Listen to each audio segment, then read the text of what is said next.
लोकसभा निवडणुकीच्या पार्श्वभूमीवर राजकीय हालचालींना वेग आलेला आहे। उपमुख्यमंत्री देवेंद्र फडणवीसांनी वर्षा बंगल्यावर जाऊन मुख्यमंत्री एकनाथ शिंदेंची भेट घेतली।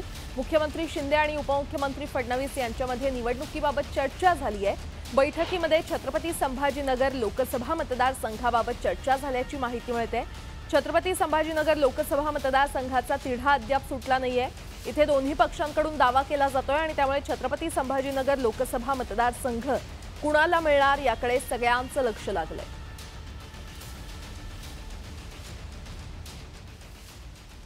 ऐन लोकसभा निवडणुकीमध्ये अजित पवारांच्या नेतृत्वातील राष्ट्रवादी काँग्रेसला अहमदनगर जिल्ह्यात मोठा धक्का बसलाय।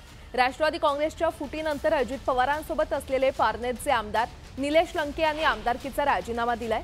तसंच त्यांनी भाजपच्या सुजय विखेंविरोधात लोकसभा निवडणूक लढवण्याची घोषणा केली आहे। गेल्या काही दिवसांपूर्वी निलेश लंके यांनी शरद पवारांची पुण्यामध्ये भेट घेतली होती आणि त्यानंतर लंके शरद पवारांच्या राष्ट्रवादीकडून लोकसभा लढवणार असल्याच्या चर्चेने जोर धरला होता।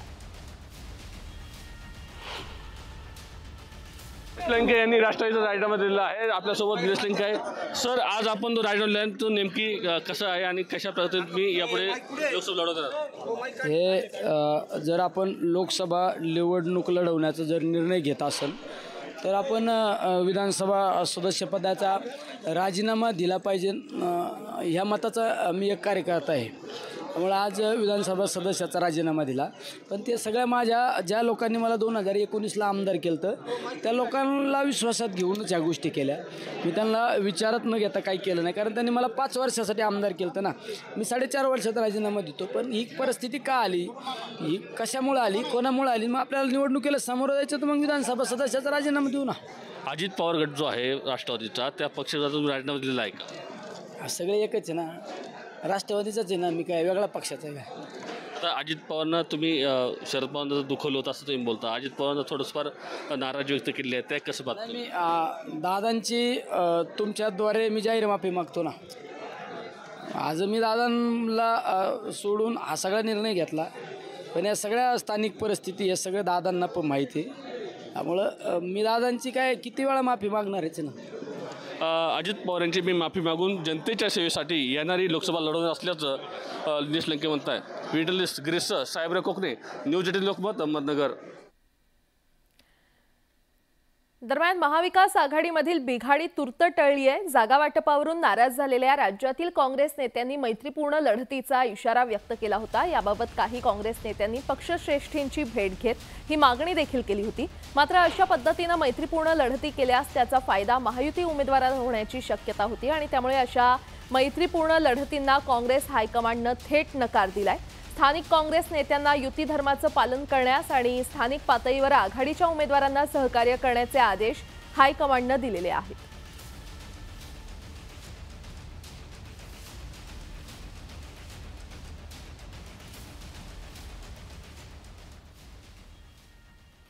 महाविकास आघाडीमध्ये मेरिटनुसार जागा वाटप होईल अशी माहिती काँग्रेस प्रदेशाध्यक्ष नाना पटोले यांनी दिली। ते भिवंडी लोकसभा मतदारसंघाबाबत बोलत होते। भिवंडी आमचीच आहे असं वक्तव्य जयंत पाटील यांनी केलं होतं। तर महाविकास आघाडीमध्ये काही जागांवर अजूनही तिढा कायम आहे। या जागांवर 31 मार्चला होत असलेल्या महाविकास आघाडीच्या बैठकीत तोडगा निघेल असा विश्वास देखील त्यांनी व्यक्त केलाय। प्रत्येक पक्षामध्ये एक जागा आपल्या मिळाव्यात असा प्रयत्न राहणं स्वाभाविक आहे। आमचा प्रयत्न आहे की मेरिटच्या आधारावर निर्णय व्हावा आणि तो प्रयत्न आता 31 तारखेला दिल्लीमध्ये इंडिया अलायन्सची एक मीटिंग आहे।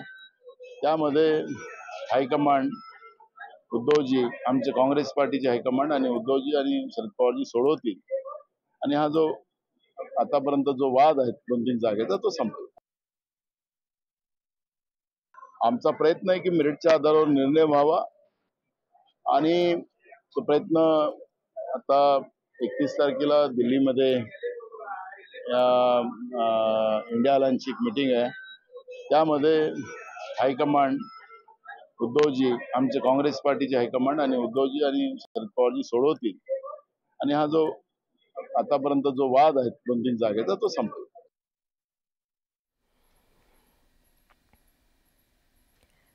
नवनीत राणांविरोधात बच्चू कडूंच्या प्रहार जनशक्तीनं उमेदवार उभा केलाय। दिनेश बुब यांना प्रहारनं उमेदवारी दिली आहे आणि त्यामुळे नवनीत राणांसमोर महाविकास आघाडीसोबतच प्रहारचं आव्हान उभं ठाकलंय। पाहूयात। ही नाराजी दूर हटू शकणार नाही। 2024 ची लोकसभेची निवडणूक दिनेश बुब यांनी लढवायलाच पाहिजे आणि जनतेचा सुद्धा तसा आग्रह आहे। नवनीत राणा निवडून येऊ शकणार नाही, ही काळ्या दगडावरची पांढरी रेषा आहे। अमरावती लोकसभा मतदारसंघातून विद्यमान खासदार नवनीत राणा यांच्यासमोर एक नवीन आव्हान उभं ठाकलंय। प्रहार जनशक्ती पक्षानं या मतदारसंघातून आपला उमेदवार निवडणुकीच्या रिंगणात उतरवलाय। ऐन लोकसभा निवडणुकीत शिवसेनेकडून दिनेश बुब यांना बच्चू कडू यांनी प्रहार जनशक्ती पक्षात घेत लोकसभेची उमेदवारी जाहीर केली आहे। त्यामुळे भाजप उमेदवार नवनीत राणा यांना प्रहार जनशक्ती पक्षाच्या उमेदवाराचा सामना करावा लागणार आहे। यांनी 2024 ची लोकसभेची निवडणूक दिनेश बुब यांनी लढवायलाच पाहिजे आणि जनतेचा सुद्धा तसा आग्रह आहे। अतिशय सकारात्मक विचारांनी ही निवडणूक लढणार आहोत। प्रहारसाठी शिवसेना काही वेगळा पक्ष नाही, त्याच्यामुळं ते सोपस्कार करण्याची मला नाही वाटत आवश्यकता आहे। नुकतेच भाजपनं अमरावती लोकसभा मतदारसंघातून विद्यमान खासदार नवनीत राणा यांना पक्षात घेऊन उमेदवारी जाहीर केली। त्यामुळे महायुतीच्याकडून त्यांच्यासमोर मोठं आव्हान उभं टाकलंय। बच्चू कडू यांचा प्रहार जनशक्ती पक्ष हा महायुतीत घटक पक्ष आहे, पण कडू यांचा नवनीत राणा यांच्या उमेदवारीला सुरुवातीपासूनच विरोध आहे। आता ब्रह्मदेव जरी आला तर ही जी नाराजी आहे भाजपामधल्या काही कार्यकर्त्यांची असेल, जनतेमधील असेल, इतर पक्षाची असेल, तर ब्रह्मदेव जरी आला तरी ही नाराजी दूर हटू शकणार नाही। नवनीत राणा निवडून येऊ शकणार नाही, ही काळ्या दगडावरची पांढरी रेषा आहे। गेल्या काही वर्षात बच्चू कडू आणि राणा दाम्पत्याच्या दरम्यान अनेक वेळेला राजकीय संघर्ष झाला। तसंच भाजप आणि राणा समर्थकांमधला वाद सुद्धा सर्वश्रुत आहे। पण असं असतानाही भाजपनं नवनीत राणा यांना पक्षात घेत लोकसभेची उमेदवारी दिली आहे। पण राणांच्या उमेदवारी विरोधात प्रहार जनशक्ती पक्षानं बंडाचं निशाण फडकवलंय। यामुळे महायुतीत मिठाचा खडा पडलाय। अमरावती लोकसभा मतदारसंघाचा विचार करता 6 पैकी 2 विधानसभेवर प्रहारची सत्ता आहे, तर 3 विधानसभेत काँग्रेसचे आमदार आहेत। गेल्या लोकसभा निवडणुकीत नवनीत राणा यांनी काँग्रेसचा पाठिंबा घेत विजय मिळवला, पण आता त्यांनी भाजपमधून उमेदवारी मिळवली आहे। तर इकडे महाविकास आघाडीकडून काँग्रेसनं बळवंत वानखेडे यांना उमेदवारी जाहीर केली आहे। त्यामुळे अमरावती लोकसभेत तिरंगी लढत होण्याची शक्यता आहे। प्रहार जनशक्ती पक्षाची उमेदवारी कायम राहिल्यास अमरावती लोकसभेची लढत रंगतदार होण्याची शक्यता आहे। Bureau report, news 18 Lokmat. Bhajap नेत्या रक्षा खडसे या पुन्हा एकदा रावेर लोकसभा मतदारसंघातून निवडणूक लढतायत आणि त्यांच्या विरोधात महाविकास आघाडीनं अद्याप उमेदवार दिला नाहीये। मात्र महायुतीनं उमेदवारी जाहीर केल्यानंतर रक्षा खडसे यांनी प्रचाराचं रान उठवून दिलंय। महिलांशी संवाद साधण्यावर रक्षा खडसे यांचा भर आहे। भर उन्हात त्यांचा प्रचार सुरू आहे आणि त्यांच्या प्रचाराचा धडाका सुरू असतानाच भाजपचे संकटमोचक गिरीश महाजन देखील त्यांच्या मदतीला धावून आले।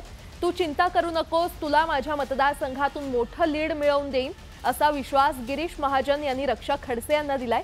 एकनाथ खडसे यांनी रावेरमधून सुनेविरोधात लढण्याची तयारी दर्शवली होती, मात्र रक्षा खडसे यांना भाजपनं उमेदवारी दिल्यानंतर एकनाथ खडसे यांनी रावेरमधून लढण्यास नकार दिला।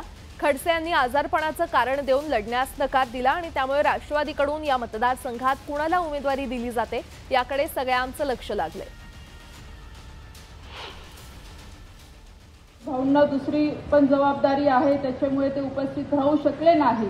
आणि काल सुद्धा गिरीश भाऊंचं माझ्याशी बोलणं झालं, त्यांनी मला सांगितलं की मला इतर काम असल्यामुळे मी येऊ शकणार नाही, पण नेहमी ते मला फोनवर सांगतात आणि कालही तेच सांगितलं की तू जामनेर तालुक्याची चिंता करू नको, ही माझी जबाबदारी आहे की इथे एक प्रत्येक पक्षाने युती धर्म पाळला पाहिजे आणि प्रत्येक पक्षाच्या प्रमुखाने सर्वांचा सन्मान केला पाहिजे अशी भावना हर्षवर्धन पाटलांनी व्यक्त केली आहे। बारामती लोकसभा मतदारसंघाबाबत सागर बंगल्यावर महत्त्वाची बैठक झाली आणि यावेळी हर्षवर्धन पाटील आणि फडणवीस यांच्यामध्ये महत्त्वाची चर्चा झाली।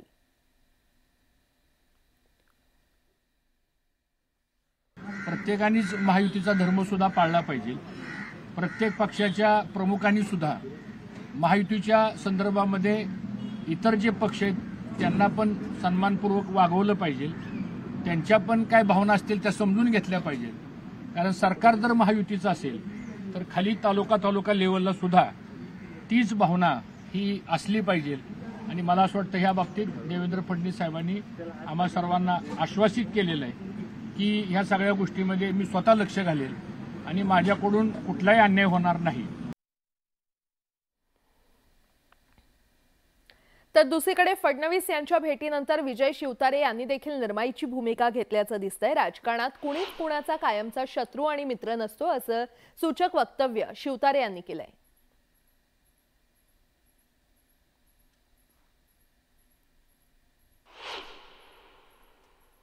राजकारणात कायमचं कोणीच कोणाचं दुश्मन नसतो आणि दोस्त नसतो, परंतु लार्जर इंटरेस्ट लोकहित कशामध्ये आहे त्याचा नीट विचार करून जे मला आता मुख्यमंत्री महोदयांनी समजावलं महायुतीच्या बाबतीतली ती सर्व चर्चा जशीच्या तशी मी कार्यकर्त्यांच्या समोर मांडणार आणि मग सगळ्यांचा कानोसा घेऊन काय त्यांचं मत आहे पॉझिटिव्ह निगेटिव्ह जे असेल ते त्यातले प्रमुख कार्यकर्ते जर मला तशी गरज वाटलीच तर मुख्यमंत्री महोदयांबरोबर काही प्रमुख कार्यकर्त्यांची उद्या परवा गाठभेट करून ते सांगितलं.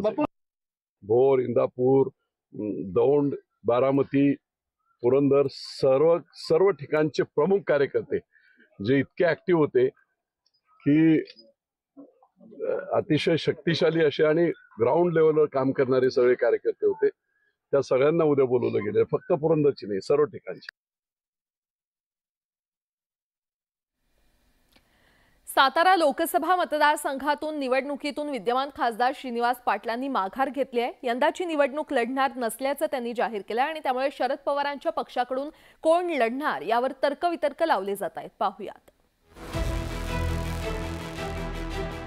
सातारा लोकसभा मतदारसंघातल्या उमेदवारावरनं महायुती आणि महाविकास आघाडीनं अद्यापही आपले पत्ते उघड केलेले नाही. त्यामुळे इथल्या संभाव्य लढतीचा सस्पेन्स वाढला आहे. अशातच महाविकास आघाडीचे विद्यमान खासदार श्रीनिवास पाटील यांनी निवडणूक न लढवण्याची घोषणा केलेली आहे आणि त्यासाठी त्यांनी वैद्यकीय कारण दिलंय.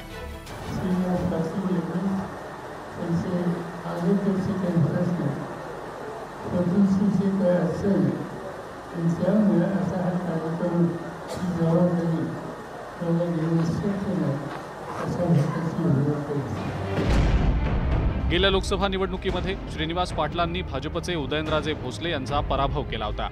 शरद पवारांच्या पावसातल्या सभेनं सातारा लोकसभेच्या निवडणुकीला कलाटणी दिली होती. त्यामुळे यावेळेला साताऱ्यातनं महाविकास आघाडीच्या उमेदवाराविषयी मोठी उत्सुकता निर्माण झालेली होती. शुक्रवारी शरद पवारांनी साताऱ्यात पक्ष पदाधिकारी आणि महत्त्वाच्या कार्यकर्त्यांची बैठकही घेतली. या बैठकीमध्ये संभाव्य उमेदवारांच्या नावाची चर्चा झाली.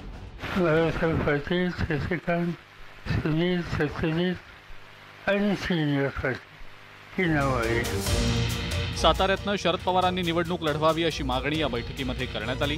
मात्र लोकसभा निवडणूक लढवणार नसल्याचं शरद पवारांनी यापूर्वीच जाहीर केलंय. त्यामुळे महाविकास आघाडीकडनं यंदा कुणाला उमेदवारी मिळणार याविषयीचं चित्र अद्याप स्पष्ट झालेलं नाही. तर इकडे महायुतीमध्ये सुद्धा साताऱ्याच्या जागेवरनं तिढा निर्माण झाल्याचं चित्र आहे. भाजप खासदार उदयनराजे भोसले साताऱ्यातनं लोकसभा निवडणूक लढवण्यावर ठाम आहेत, तर अजित पवार साताऱ्याची जागा भाजपसाठी सोडायला तयार नाहीत. उदयनराजेंनी राष्ट्रवादीच्या चिन्हावर निवडणूक लढावी अशी अट अजित पवारांनी घातलेली होती. त्याला उदयनराजेंनी साफ नकार दिलाय आणि या पार्श्वभूमीवर नुकतंच उदयनराजेंनी दिल्लीमध्ये अमित शहांची भेट घेतली होती. दिल्लीहून परतल्यानंतर आपल्यालाच उमेदवारी मिळणार असल्याचं उदयनराजेंनी सांगितलंय. त्यामुळे साताऱ्याच्या लढतीची उत्सुकता आता वाढलेली आहे. Bureau report, news 18 Lokmat. महाराष्ट्रातील लोकसभा निवडणुकीमध्ये बहुतांश मतदारसंघातील प्रमुख लढती आता स्पष्ट झाल्यात. यातील प्रमुख उमेदवारांचे विजन जाणून घेण्याचा प्रयत्न न्यूज 18 लोकमतनं केला. मावळ लोकसभा मतदारसंघात शिंदेंची शिवसेना आणि ठाकरेंच्या शिवसेनेमध्ये थेट लढत होते. मावळमध्ये प्रमुख उमेदवारांमध्ये कसा मुकाबला रंगलाय पाहूयात. पंतप्रधान सन्माननीय नरेंद्र मोदी यांच्यावरती विश्वास ठेवून मावळची जनता पुन्हा एकदा तिसऱ्यांदा मला लोकसभेमध्ये पाठवील. परंतु गेल्या 10 वर्षामध्ये केलेलं काम असलेला जनसंपर्क याच्याद्वारेच मला पुन्हा एकदा तिसऱ्यांदा मावळची जनता निवडून देईल. या मतदारसंघामध्ये ज्या पद्धतीनं काही लोकांनी आश्वासनं दिली होती ती आश्वासनाची पूर्तता झाल्या नसल्यामुळे आज लोक देखील म्हणजे मतदार राजा हा सुज्ञ आहे आणि तो हा विचार करणार आहे.